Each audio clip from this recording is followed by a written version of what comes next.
Segundo a palavra, é mais importante ver ou ouvir? Vale a pena lembrar que a fé vem pelo ouvir e ouvir a palavra. Mas é sobre o que nós podemos encontrar no Evangelho de Marcos, no capítulo 9, que eu quero falar um pouquinho com vocês. Nesse episódio, Jesus sobe para um alto monte e leva com ele apenas Pedro, Tiago e João. Chegando lá em cima, aqueles discípulos viram algo extraordinário acontecer. O mesmo Jesus, que andava com eles todos os dias, se transformou em um ser glorioso.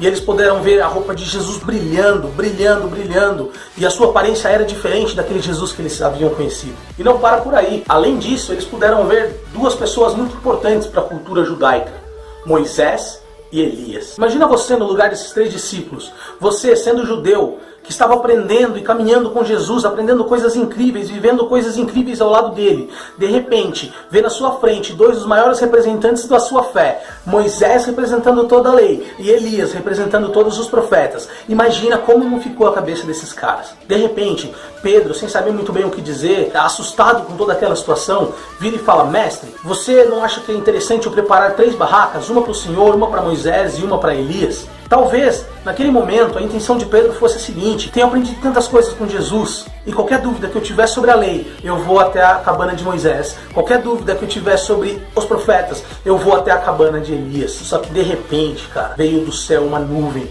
que encobriu eles, onde eles não podiam mais enxergar direito. E uma voz que saiu do céu, vinda do próprio Deus, dizia: esse é o meu filho amado, Jesus.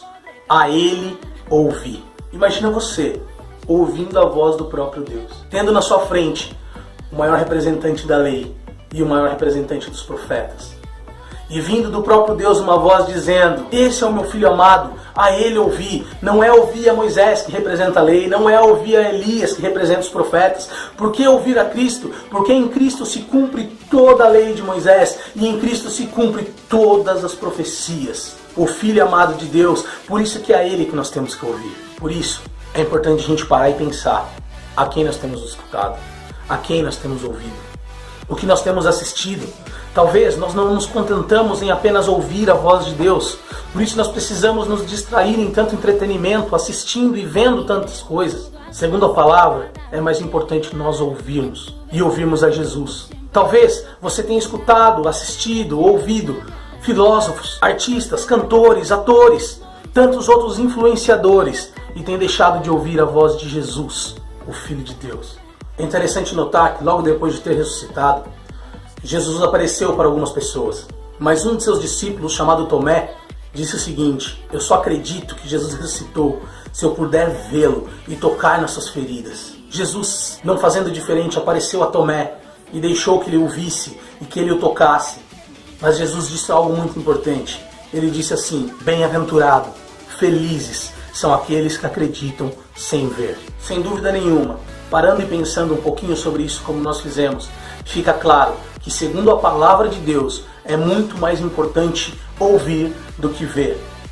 Hoje em dia nós não podemos ver a Jesus, mas podemos andar com Ele quando ouvimos a sua palavra. Pare e pense. Quem tem ouvidos para ouvir, ouça. Deus abençoe.